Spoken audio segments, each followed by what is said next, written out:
Hi hello ನಮಸ್ಕಾರ ಸ್ನೇಹಿತರೆ. ಕೊನೆಗೂ ಕೂಡ ಇಲ್ಲಿ ವಿದ್ಯಾ ಹಾಗೆ ಭದ್ರಾ ಹಾಗೆ ವಿನಂತಿ ವಿಷಯ ಗೊತ್ತಾಯ್ತಾ?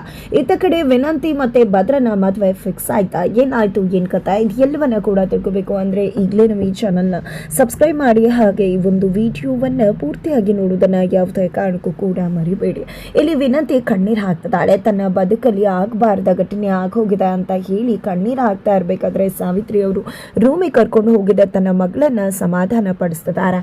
ಇತ್ತ ಕಡೆ ಸಮಾಧಾನ ಮಾಡ್ಕೊ ಮಗಳೇ ಅಂತ ಹೇಳ್ತಿದ್ದಾರೆ. ಹಾಗೆ ಸ್ವಲ್ಪ ಹೊತ್ತು ಅಳು ಡ್ರಾಮಾ ಮಾಡಿದೆ ಮತ್ತೆ ಇಬ್ಬರು ಕೂಡ ನಗೋಕೆ ಶುರು ಮಾಡ್ಕೋತಾರೆ. ಫ್ಲ್ಯಾಶ್ ಬ್ಯಾಕ್ ತೋರಿಸಲಾಗತ್ತಾ. ಇಲ್ಲಿ ವಿನಂತಿ ಸಾವಿತ್ರಿ ಅವ್ರ ಹತ್ರ ಬಂದಾಗ ಸಾವಿತ್ರಿ ಅವರು ಒಂದು ಕೇಕ್ ಕೊಟ್ಟು ಅದಕ್ಕೆ ಮತ್ತೆ ಬರುವುದನ್ನು ಮಿಕ್ಸ್ ಮಾಡಿದ್ದೆ ಇಂಜೆಕ್ಷನ್ ಮುಖಾಂತರ ಮಿಕ್ಸ್ ಮಾಡೋದ್ರ ಮುಖಾಂತರ ಆ ಕೇಕನ್ನು ವಿನಂತಿ ಕೈಲಿ ಭದ್ರನ ರೂಮ್ಗೆ ತಗೊಂಡು ಹೋಗು ತಿನ್ನಿಸು, ನಂತರ ಏನೇನು ಮಾಡಬೇಕು ಅಂತ ಹೇಳ್ಕೊಟ್ಟಿರ್ತಾರೆ. ಅದೇ ರೀತಿಯಾಗಿ ವಿನಂತಿ ಕೂಡ ಕೇಕ್ ತೊಗೊಂಡು ಬರ್ತಾಳೆ. ಭದ್ರನ ರೂಮಿಗೆ ಹೋಗ್ತಿದ್ದಾಗೆ ಹೊರಗಡೆನೆ ಸಾವಿತ್ರಿ ನಿಂತಿದ್ದಾರೆ. ಈ ಕಡೆ ಭದ್ರ ಏನಿದು ವಿನಂತಿ, ಯಾಕೆ ನನ್ನ ರೂಮಿಗೆ ಬಂದಿದ್ಯಾ ಅಂದಾಗ, ಅದು ಮಾಮ ಏನೂ ಇಲ್ಲ, ನಿನ್ನ ಬರ್ಡೇ ಇತ್ತಲ್ವಾ ಅದೇ ಕಾರಣಕ್ಕೆ ಕೇಕ್ ಕಟ್ ಮಾಡಿ ವಿಶ್ ಮಾಡೋಣ ಅಂತ ಬಂದೆ ಅಂತ ವಿನಂತಿ ಹೇಳ್ತಾರೆ. ಅಯ್ಯೋ ಇಷ್ಟೊತ್ತಲ್ಲಿ ಯಾಕೆ ಬಂದೆ, ಬೆಳಗ್ಗೆನೇ ಆಗ್ಬೋದಿತ್ತಲ್ವಾ ಅಂದಾಗ, ಫಸ್ಟ್ ನಾನೇ ವಿಶ್ ಮಾಡಬೇಕು ಅಂತ ಬಂದೆ ಮಾವ ಅಂದಾಗ, ಸರಿ ಆಯಿತು ಬಾ ಅಂತ ಹೇಳ್ತಾರೆ. ನಂತರ ಭದ್ರನ ಕೈಲಿ ಕೇಕ್ ಕಟ್ ಮಾಡಿಸ್ತಾರೆ. ಕೇಕ್ ಕಟ್ ಮಾಡಿಸಿದ ನಂತರ ಇಲ್ಲಿ ಭದ್ರನ್ ತಿನ್ನಿಸ್ತಾಳೆ ಹೊರತು ಅವಳು ತಿನ್ನೋಕೆ ಹೋಗೋದಿಲ್ಲ.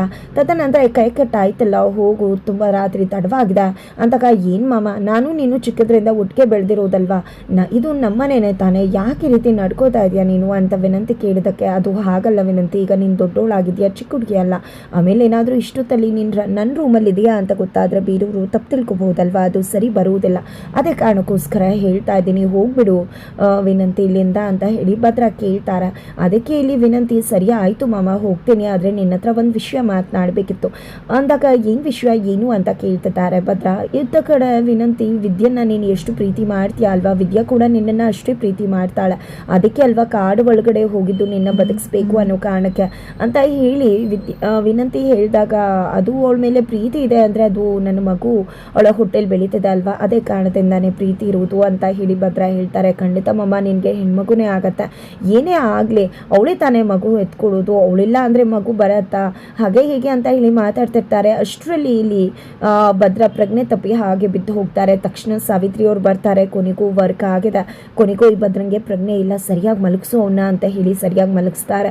ನಂತರ ಇವನು ಹೀಗೆ ಮಲಗಿರಲಿ, ಬೆಳಗ್ಗೆ ಆಗ್ತಿದ್ದಾಗೇ ನೀನು ಈ ರೂಮಿಗೆ ಬಂದು ಇದ್ದು ಬಿಡುವಾಗ ನಾವು ಎಲ್ಲರೂ ಇಲ್ಲಿ ಬರ್ತೀವಲ್ಲ, ಆಗ ಒಂದು ದೊಡ್ಡ ಒಂದು ಸೂಪರ್ವಾಗಿರೋ ಸೀನ್ ಬರುತ್ತೆ ಅಂತ ಹೇಳಿ ಹೇಳ್ತಾರೆ. ಸರಿ ಆಯಿತು ಅವ್ವ ನಡಿ ಅಂತ ಹೇಳಿ ಅಲ್ಲಿಂದ ಸಾವಿತ್ರಿ ಜೊತೆ ವಿನಂತಿ ಹೊರಟ್ಬಿಡ್ತಾಳೆ. ಬಟ್ ಅದರ ನಡುವೆ ಈ ಕಡೆ ಮತ್ತೆ ಬೆಳ್ಳಂಬೆಳಗ್ಗೆ ಮುಂಜಾವೆನಲ್ಲಿ ಮತ್ತೆ ಬರ್ತಾರೆ. ಬಂದದ್ದೇ ಇಲ್ಲಿ ವಿನಂತಿ ಬಳೆಗಳು ತಲೆ ಎಲ್ಲವನ್ನ ಕೂಡ ಕೆದ್ರದ್ದೆ, ಬಳೆಗಳು ಹೊಡೆದಾಕದ್ದೆ, ಈಗ ಹೋಗು ಹೆಚ್ಚುವಾಗಿರು, ಯಾವುದೇ ರೀತಿ ತೊಂದರೆ ಮಾಡ್ಕೋಬೇಡ ಅಂತ ಎಚ್ಚರಿಸಿನೇ ಸಾವಿತ್ರಿ ಅವರು ವಿನಂತಿನ ಆ ಒಂದು ರೂಮಿಗೆ ಕಳಿಸ್ತಾರೆ. ರೂಮಿಗೆ ಕಳಿಸ್ತಿದ್ದಾಗೇ ಅತ್ತ ಕಡೆ ಬೆಳಗ್ಗೆ ಆಗೋಷ್ಟರಲ್ಲಿ ಎಲ್ಲರೂ ಬಂದು ನೋಡಿದ್ರೆ ಆ ಒಂದು ಸೀನನ್ನು ನೋಡಿರ್ತಾರೆ. ಇದೇ ಇದರ ಫ್ಲ್ಯಾಶ್ ಬ್ಯಾಕ್ ಆಗಿರುತ್ತೆ. ನಂತರ ಇಲ್ಲಿ ವಿನಂತಿ ಪ್ರೆಸೆಂಟಲ್ಲಿ ಅದು ಅವ್ವ ಆದರೂ ಕೂಡ ಭದ್ರಮಾವ ಎಷ್ಟು ಒಳ್ಳೆಯವನು, ನಿಜಕ್ಕೂ ನನಗೆ ಅವನ ಮೇಲೆ ಆಪಾದನೆ ಹೊರಿಸ್ಬೇಕಾದ್ರೆ ತುಂಬ ಅಂದರೆ ತುಂಬ ನೋವಾಗ್ತಾ ಇತ್ತು, ಪಾಪ ಪ್ರಜ್ಞೆ ಕಾಡ್ತಿತ್ತು ಅಂತ ಹೇಳ್ತಾಳೆ. ಆ ರೀತಿ ಪಾಪ ಪ್ರಜ್ಞೆ ಅನ್ಕೊಂಡು ಕೂತ್ಕೊಂಡ್ರೆ ಖಂಡಿತ ನೀನು ಭದ್ರಮಾವನ್ನ ಮದುವೆ ಆಗೋಕೆ ಆಗೋದಿಲ್ಲ, ಅಣ್ಣ ನೋಡಿದ ಯಾವುದೋ ಹುಡುಗನ ಮದುವೆ ಆಗಿ ಹೋಗಬೇಕಾಗತ್ತೆ ಅಂತ ತಿಳಿಸ್ತಾರೆ. ಸರಿ ಆಯಿತು ಬಿಡವ್ವ ಅಂತ ಹೇಳಿ ವಿನಂತಿ ಹೇಳಿದಕ್ಕೆ, ಖಂಡಿತವಾಗ್ಲೂ ಇದೇ ನಾಟಕನ ಹೀಗೆ ಮುಂದುವರಿಸು, ಭದ್ರ ನೀನು ಕುತ್ತಿಗೆಗೆ ತಾಳಿ ಕಟ್ಟಿಬಿಡಬೇಕು, ಆ ರೀತಿ ಆಗಬೇಕು ಅಂತ ಹೇಳ್ತಾರೆ ಸಾವಿತ್ರಿ ಅವರು. ಇತ್ತ ಕಡೆ ವಿದ್ಯಾ ತನ್ನ ಗಂಡನಿಗೋಸ್ಕರ ಸುಪ್ಪವಾಗಿ ಒಂದು ಗಿಫ್ಟನ್ನು ರೆಡಿ ಮಾಡಿದಾಳೆ. ಇದನ್ನು ಕೊಟ್ಟರೆ ಖಂಡಿತವಾಗ್ಲೂ ಅವರು ಖುಷಿ ಪಡ್ತಾರೆ ಅಂತ ಅಂದ್ಕೊಂಡಿದ್ದೆ. ಅಲ್ಲಿಗೆ ಬಂದಂತಹ ತನ್ನ ಊರ್ಗಿತ್ತಿ ಹತ್ರ, ಹೇಗಿದೆ ಚಂಪಾ ಗಿಫ್ಟು ಅಂತ ಕೇಳ್ತಿದ್ದಾರೆ. ಅಯ್ಯೋ ಅಕ್ಕ ನೀನು ಗಿಫ್ಟ್ ಕೊಡಬೇಕು ಅನ್ನೋ ಖುಷಿಯಲ್ಲಿದೆ, ಆದರೆ ಮನೇಲಿ ಎಲ್ಲರೂ ಕೂಡ ಶಾಕಲ್ಲಿದ್ದಾರೆ, ಆಘಾತದಲ್ಲಿದ್ದಾರೆ, ಎಲ್ಲರಿಗೂ ಕೂಡ ಏನು ಮಾಡಬೇಕು ಅಂತ ತೋರಿಸಿಲ್ಲ. ವಿಶ್ವ ನೀನು ಗೊತ್ತಾದರೆ ಹೇಗಾಗ್ಬೋದು ನಿನ್ನ ಕತೆ ಅನ್ನೋದನ್ನೇ ನನ್ನಿಂದ ಊಹಿಸ್ಕೊಳ್ಳೋಕೆ ಆಗ್ತಿಲ್ಲ ಅಂತ ಚಂಪಾ ಹೇಳ್ತಾರೆ. ಯಾಕೆ ಚಂಪಾ ಈ ರೀತಿ ಇದೆಯಾ, ಏನಾಯಿತು, ಈ ಗಿಫ್ಟ್ ಚೆನ್ನಾಗಿಲ್ವಾ ಅಂತ ವಿದ್ಯಾ ಹೇಳಿದಕ್ಕೆ, ತುಂಬ ಚೆನ್ನಾಗಿದೆ ಯಾಕೆ, ಆ ರೀತಿ ಏನಿಲ್ಲ ಅಂತ ಹೇಳ್ತಾರೆ. ಸರಿ ಆಯಿತು ಇದನ್ನು ಹೋಗಿ ನಾನು ಈಗಲೇ ಕೊಟ್ಟು ಬರ್ತೀನಿ ಅಂತ ಹೇಳಿ ಇಲ್ಲಿ ವಿದ್ಯಾ ಮನೆಗೆ ಬರ್ತಿದ್ದಾಳೆ. ಇತ್ತ ಕಡೆ ಭದ್ರನ ಹತ್ರ ಕ್ವಾಟ್ಲೆ ಹೋಗಿದೆ, ಏನಿದು ಅಂತಮ್ಮ ಈ ರೀತಿ ಮಾಡ್ಕೊಂಡ್ಬಿಟ್ಟೆಲ್ಲ, ಕುಡಿಸಿ ನಾನೇ ತಪ್ಪು ಮಾಡಿಬಿಟ್ಟೆ ಅನಿಸುತ್ತೆ, ಕುಡಿದು ಮತ್ತಲ್ಲಿ ನಿಮಗೆ ವಿದ್ಯಾ ಯಾರು ವಿನಂತಿ ಯಾರು ಅಂತಾನೆ ಗೊತ್ತಾಗ್ಲಿಲ್ವಾ ಅಂತ ಕೇಳಿದಾಗ, ಇಲ್ಲ ಅಂತಮ್ಮ ನನಗೆ ನಿಜವಾಗ್ಲೂ ಗೊತ್ತಿದೆ, ನಾನು ಕುಡ್ತಿದ್ದೀನಿ ಇಲ್ಲ ಅಂತ ಹೇಳಲ್ಲ, ನಿನ್ನೆ ಮನೆಗೆ ಬಿಟ್ಟು ಬಂದವನು, ಅಂಥದ್ರಲ್ಲಿ ಇಂಥ ತಪ್ಪು ನನ್ನಿಂದ ಆಗುತ್ತಾ, ನಾನು ಕುಡ್ತಿರ್ಬಹುದು, ಆದರೆ ಯಾವುದೇ ಕಾರಣಕ್ಕೂ ಒಂದು ಹೆಣ್ಣಿನ ವಿಷಯದಲ್ಲಿ ನಾನು ಅಂಥ ತಪ್ಪನ್ನು ಮಾಡೋದಕ್ಕೆ ಸಾಧ್ಯನೇ ಇಲ್ಲ ಅಂತ ಹೇಳ್ತಿರ್ತಾರೆ.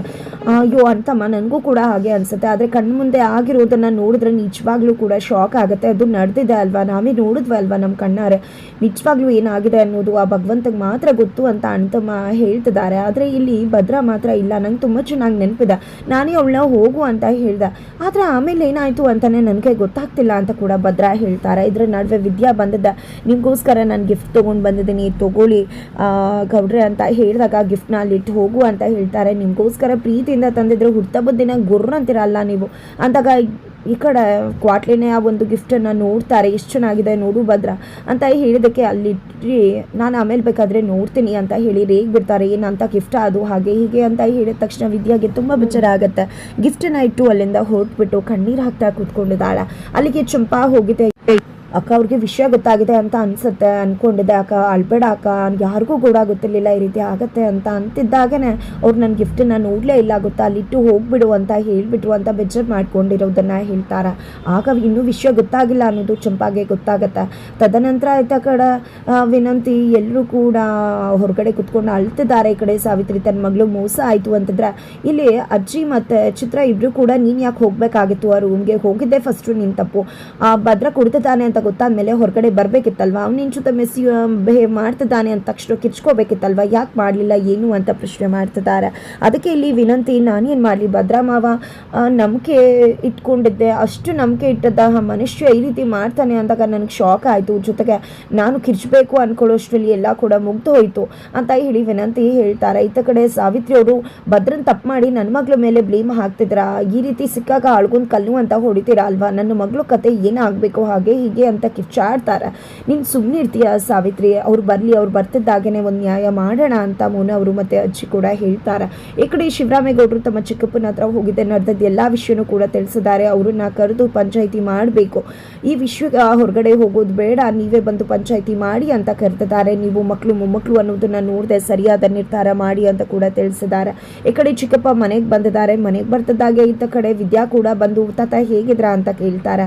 ಒಂದು ಲೋಟ ನೀರು ತೊಗೊಂಡು ಬಾಮ್ಮ ಅಂತ ತಾತ ಕಳಿಸ್ತಾರೆ. ನಂತರ ಇಲ್ಲಿ ಮೋನ ಅವರು ಈ ವಿಷಯ ಯಾವುದೇ ಕಾರಣಕ್ಕೂ ವಿದ್ಯಾ ಗೊತ್ತಾಗಬಾರ್ದು ಅಂತ ಹೇಳಿದ್ದೆ ನಾನು, ಹಾಗಾಗಿ ಯಾರು ಕೂಡ ಈ ವಿಷಯನ ವಿದ್ಯಾಗೆ ತಿಳಿಸಿಲ್ಲ ಅಂದಾಗ ಹಾಗಿದ್ರೆ ಸರಿಯಾದ ಕೆಲಸ ಮಾಡಿದ್ಯಾ, ಹುಡುಗಿನ ಮನೆಯಿಂದ ಆಚೆ ಇರೋಕೆ ಹೇಳು ಅಂತ ಹೇಳಿ ಶಿವರಾಮೇಗೌಡರು ಹೇಳ್ತಾರೆ.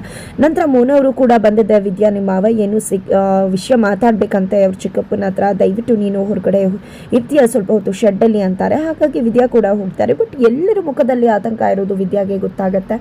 ತದನಂತರ ಇಲ್ಲಿ ಸಾವಿತ್ರಿ ಅವರು ಎಲ್ಲರೂ ಕೂಡ ಸೇರ್ಕೋತಾರೆ. ಸಾವಿತ್ರಿ ಬಂದಿದೆ, ತನ್ನ ಮಗಳು ಬದುಕು ಹಾಳಾಗಿದೆ, ಇನ್ನು ಯಾರು ಅವಳನ್ನ ಮದುವೆ ಆಗ್ತಾರೆ, ಭದ್ರ ನನ್ನ ಮಗಳಿಗೆ ಕೂತ್ಕೆಗೆ ತಾಲಿ ಕಟ್ಟಲೇಬೇಕು ಅಂತ ಪಟ್ಟಿಟ್ಕೊಂಡು ಕೂತಿದ್ದಾರೆ. ಹಾಗಿದ್ರೆ ಪಂಚಾಯಿತಿಯಲ್ಲಿ ಭದ್ರ ಮತ್ತೆ ಭದ್ರ ಮತ್ತೆ ವಿನಂತಿ ಮದುವೆನ ಮಾಡಿಸೇ ಬಿಡ್ತಾರೆ ಶಿವರಾಮೇಗೌಡರು. ಇದರ ನಡುವೆ ವಿದ್ಯಾ ಬಂದದ್ದೇ ವಿಷಯ ತಿಳಿದಿದ್ದೆ, ತನ್ನ ಗಂಡ ತಪ್ಪು ಮಾಡಿಲ್ಲ ಅನ್ನೋದನ್ನ ಇದೇ 24 ಗಂಟೆಯಲ್ಲಿ ಪ್ರೂವ್ ಮಾಡ್ತೀನಿ ಅಂತ ಚಾಲೆಂಜ್ ಹಾಕ್ತಾಳ. ಏನಾಗತ್ತೆ ತಿಳ್ಕೋಬೇಕು ಅಂದ್ರೆ ಮುಂದಿನ ವಿಡಿಯೋಗೆ ವೇಟ್ ಮಾಡೋದನ್ನ ಮರಿಬೇಡಿ.